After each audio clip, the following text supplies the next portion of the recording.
Hi everybody, welcome back to Crafting at Whimsy Wonderland. I'm Stacy, and I wanted to show you a quick and easy craft I've come up with to use up some of the stash I have in my room. I had about eight or nine sheets of Easter paper that was left over the from previous years and previous projects, and I had 2 pages of stickers left over from the paper pack that I used to make the activity packets that I made a tutorial for a couple of days ago. So I wanted to use those things up so they're not hanging around in my craft room for another year.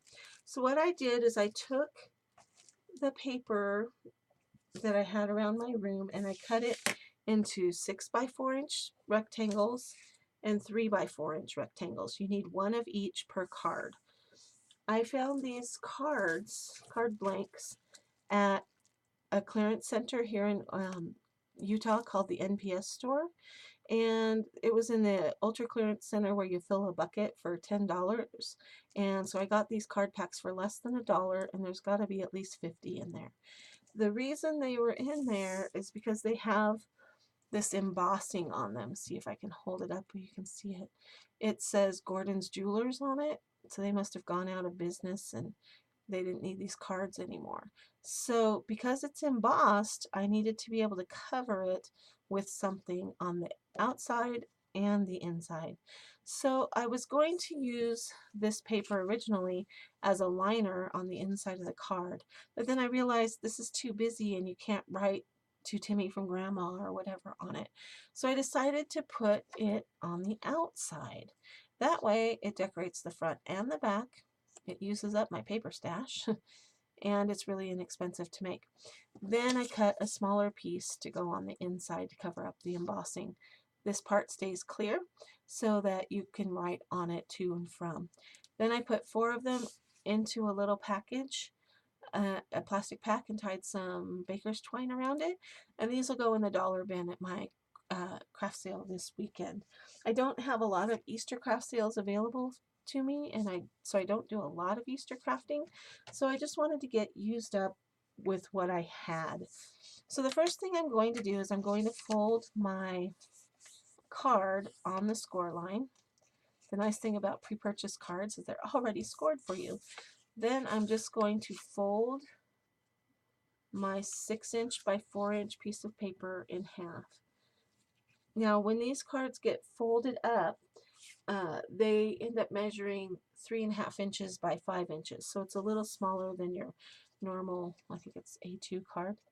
So I'm going to put this piece of paper over the top of my card, making sure that it covers up that embossing, which it does, and making sure I get it on right side up because it's a directional paper. So I'm going to open up this folded piece of paper and I'm going to use my tape runner to put a line of tape along the fold and around all the edges.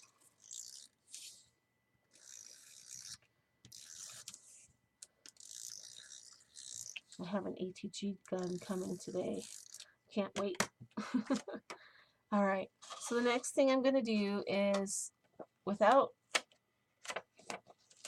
trying not to stick anything else down, I just want to stick this to the fold and get it on there where it needs to go. Just trying to stick down the fold right now. Get it centered and then just kind of pinch it and help it to cover the edges. If you put it on before you fold it, it works really well, but it doesn't allow the card to close all of the way because it's just a little too tight on the hinge. Now that it's there and I open it up, there's a little bit of a buckle here, but I think that's okay.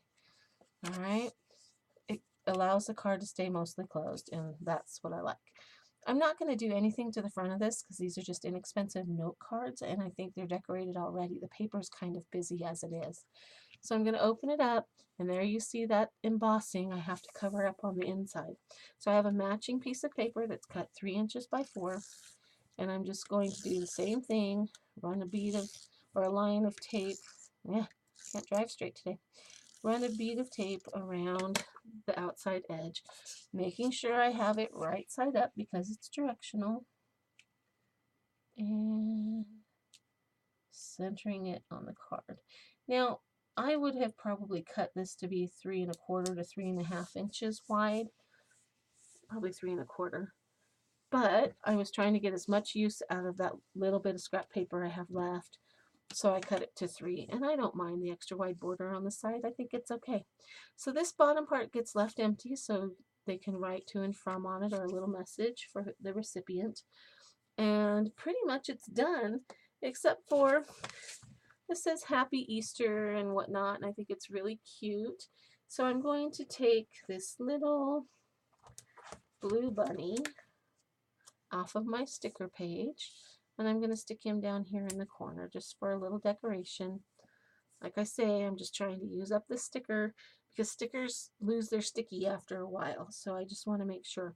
Then I just took 4 of these and 4 envelopes and put them into a plastic bag, sealed it up, and tied some baker's twine around it. Simple as that. I can mass produce these in quite a hurry, and I will be able to sell them and have a nice pretty basket of Easter cards for people to grab. And they only end up costing them 25 cents a piece because there's 4 in the package. So I love finding deals like those cards for less than $1 and trying to find something pretty and nice to do with them. So this is what I chose to do. These are my Easter note cards. If you like this video, please give it a thumbs up. And if you all haven't subscribed to my channel, please do so. Share this video with your friends so they can see how to make a quick and easy Easter note card for themselves. And come back and see me next time. Thanks for stopping by.